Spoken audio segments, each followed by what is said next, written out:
6 महीने बाद भी अगर तुम अपनी सेम बॉडी में नहीं रहना चाहते हो और अगर अपनी फ़िटनेस जर्नी स्टार्ट करना चाहते हो तो ये सीरीज़ तुम्हारे लिए है। आज से हम स्टार्ट कर रहे हैं फ़ैट लॉस सीरीज़ का डे 1, जिसमें हम स्टेप बाय स्टेप देखेंगे कि फ़ैट लॉस कैसे करना है, क्या क्या खाना है, क्या अवॉइड करना है और कौन सी मिस्टेक नहीं करनी। तो अगर तुम बिगिनर हो या फ़ैट लॉस स्टार्ट करना चाहते हो तो ये सीरीज़ को फॉलो करना। Rule number 1, calorie deficit. Fat loss का सबसे पहला और सबसे इम्पोर्टेंट रूल है कैलोरी डेफिशिएट। सिंपल लैंग्वेज में समझो, हमारी बॉडी को डेली काम करने के लिए एक फिक्स अमाउंट कैलोरीज चाहिए होती है। अगर हम उतनी कैलोरीज थोड़ी कम कैलोरीज खाते हैं तो बॉडी एनर्जी के लिए स्टोर्ड फैट यूज़ करना स्टार्ट करती है। एग्जाम्पल के लिए, अगर किसी की बॉडी को 2500 कैलोरीज चाहिए होती है और वो 2000 से 2200 कैलोरीज कंज्यूम करता है तो वो कैलोरी डेफिशिएट में होगा। लेकिन अगर इसका मतलब ये नहीं है कि आप खाना बहुत कम कर दो। बढ़िया, बहुत कम खाना भी गलत है क्योंकि एनर्जी कम होगी और मसल लॉस हो सकता है। गोल होना चाहिए स्मार्ट वे से कैलोरीज कंट्रोल करना।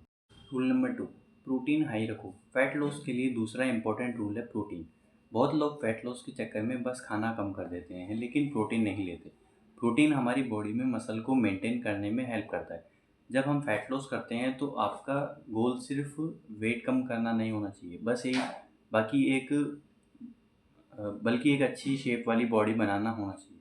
प्रोटीन के लिए एग्स, पनीर, दाल, सोयाबीन, चिकन, फिश, वे प्रोटीन जैसे सोर्स यूज़ कर सकते हो। हर मील में प्रोटीन ऐड करने की कोशिश करो। रूल नंबर 3, स्ट्रेंथ ट्रेनिंग करो। अक्सर बिगिनर सोचते हैं कि फैट लॉस के लिए सिर्फ कार्डियो करना होता है, लेकिन ये कंप्लीट सच नहीं है। स्ट्रेंथ ट्रेनिंग से आप अपने मसल्स को मेंटेन कर सकते हो और बॉडी को बेटर बना सकते हो, बेटर शेप दे सकते हो। आप जिम जा सकते हो या घर पर बॉडी वेट एक्सरसाइज कर सकते हो, पुशअप, स्क्वाट्स, लंजेस, और ये सब स्ट्रेंथ ट्रेनिंग के पार्ट है। फैट लॉस के टाइम मसल बचाना बहुत ज़रूरी है। Rule number 4, daily steps movement. Workout के अलावा भी हम दिन भर कितना मूव करते हैं वो बहुत मैटर करता है। इसलिए डेली 8 से 10,000 स्टेप्स को टारगेट रखो।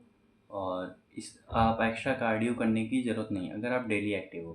छोटी छोटी हैबिट्स जैसे वॉकिंग, स्टेयर्स यूज़ करना भी फैट लॉस में हेल्प करती है। लास्ट और बहुत इंपॉर्टेंट रूल है स्लीप एंड कंसिस्टेंसी। बहुत लोग डाइट और वर्कआउट तो स्टार्ट कर देते हैं लेकिन स्लीप इग्नोर कर देते हैं। 7 से 8 घंटे की क्वालिटी स्लीप रिकवरी के लिए ज़रूरी है।